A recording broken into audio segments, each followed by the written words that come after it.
Hello, mambo vipi mpenzi mtazamaji wa Jiko Point? Jina langu ni Fatuma Hussein na leo naenda kukufundisha namna ya kuosha pressure cooker yako ambayo tayari ushainunua kutoka Jiko Point na haujui namna ya kuiosha. Unajua watu wengi wamekuwa wanauliza, sasa pressure cooker mimi nitaiosha vipi?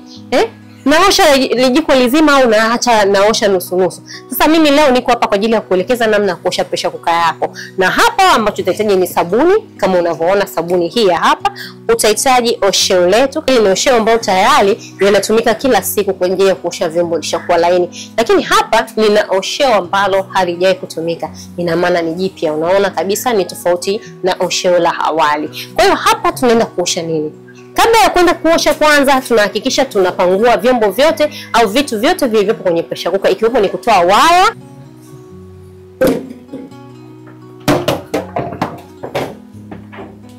Ili ni jiko letu la pressure cooker. Kumbuka hatutaki kuliosha hili hapa. Na kama hatutaki kuliosha pia hata waya pia unahitaji kugusa maji. Kwa hiyo tunapangua waya wetu, tunaweka pembeni kabisa. Baada ya hapo nitatumia kifaa hichi ambacho ni osheo. Tumia osheo laini sana. Na usitumie sehemu ambayo ni ngumu kwenye kuosha vyombo vyako, kwa sababu hii sehemu ina asili ya kukwangua. Kama unaona ni ngumu, kwa hiyo inakwaluza hii. So kwa ajili ya kuoshea pressure cooker yako, tumia upande huu ambapo ni laini sana kwa ajili ya kuosha pressure cooker yako. Ambacho nakifanya mimi ni kupaka sabuni. Naanza kuosha sufuria.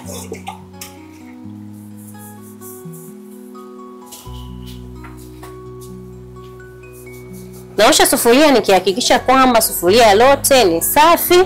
Natoa uchafu wote kwa ndani. Nasafisha vizuri sufuria letu kuhakikisha kwamba halina uchafu. Kumbuka naoshea upande huu na sio upande huu wa nje. Kama huwezi kutumia hivyo, unajua kabisa utakosea, tumia osheo lote au kitambaa chochote laini.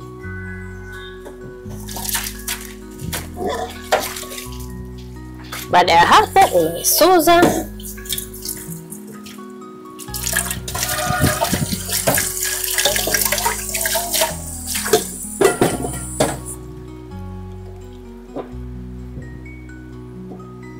Hapa tayari tumeshaosha sufuria, haina mambo mengi. Unaweka sufuria lako likauke, ama utakausha kwa kitambaa safi ama tishu, ni wewe tu utakavofanya, lakini lazima ulikaushe sufuria lako ili ulihifadhi vizuri. Hatua ya pili, tutaosha huu mfuniko. Mfuniko tunachotakiwa wakati wa kuosha, tutatoa hivi. Unatoa mpira. Kumbuka kuna baadhi ya vyakula ukipika uwaga vinagandia kwenye mfuniko huku na huku. Kwa hiyo lazima utoe mfuniko wako uoshe. Unaweza kupika maharage, nyama ama kisamvu vikawa vimegandia nyuma ya mfuniko.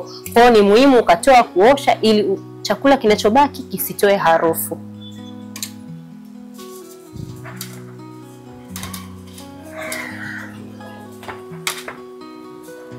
Kupika ni muhimu, lakini usafi pia ni muhimu zaidi.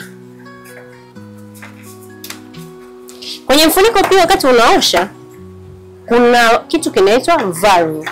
Valve hii hapa unaweza ukaitoa ukaosha. Kama unavyoona mimi nimeitoa na naosha huku kwanza kutoa uchafu, sababu kama mvuke ukitoka, yale maharage ikitokea kuna mvuke, maharage, nyama, heka zote za jikoni unazitoa kupitia hapa.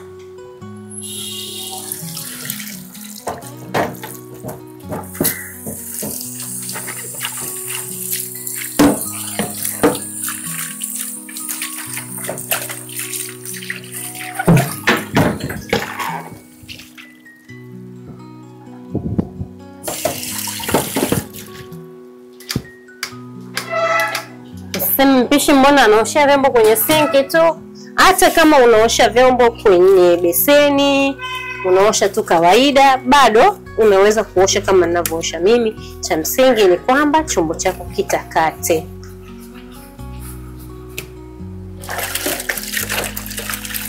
Nimeosha mfuniko kama ambavyo unaona upo safi.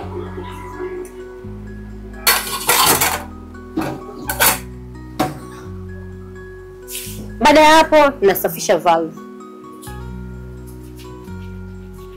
Wakati unaosha hakikisha vifaa vyako vyote viko sehemu moja, usije ukajisahau.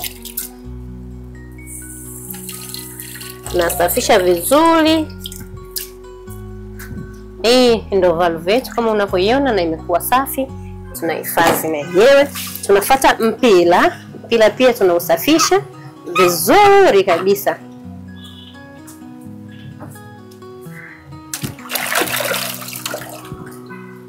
Epuka sana kuosha mpira huu na maji ya moto sana, kwa sababu utakufanya uregee, lakini pia unaweza ukakatika.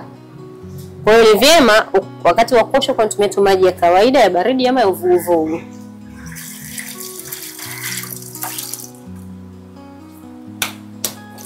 Mpira wetu kama unavyoona tayari tumeuosha safi. Baada ya hapo kilichobaki ni jiko. Kumbuka jiko halihitaji kuoshwa kwa maji. Kwa hiyo ambacho mimi nitakifanya ni kusafisha osho langu vizuri, kuondoa sabuni. Hapa nimekausha kabisa osho langu. Naenda kusafisha sasa jiko letu. Hapa nimeliweka hapa. Ambacho nakifanya mimi ni kupitisha tu, kutoa uchafu kama upo kwa juu basi. Umeona? Lakini nitasafisha upande huu vizuri, kutoa kama kuna mabaki ya chakula. Hiyo. Lakini pia nitasafisha huku.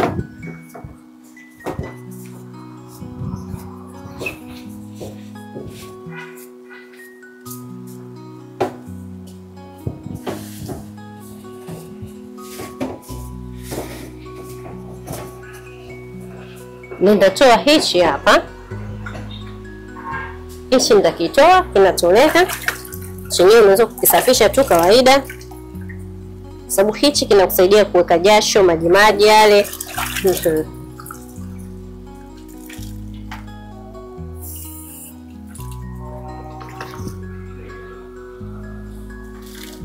Utakisafisha na chenyewe mpaka kiwe kisafi.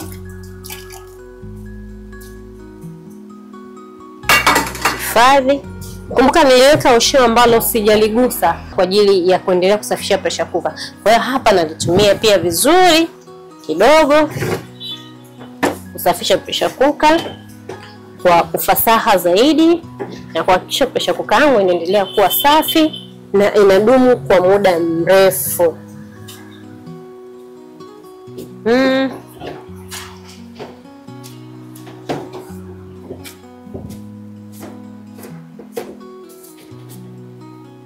Safisha kila kona ya pressure cooker.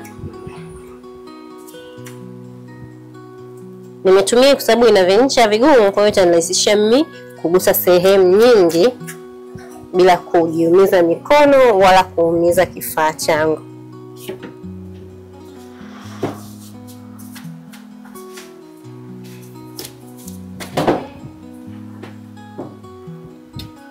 Kwa hiyo mpaka hapo nimekuwa nimeshamaliza kusafisha kifaa chetu. Kama unavyoona ndani hakijagusa maji yoyote, nje kiko safi na salama kwa ajili ya matumizi. Mpaka hapo sasa unaweza kwenda kuhifadhi kifaa chako sehemu salama, usubirie vikauke vyote ili urudishe na uanze kufanya kazi yako.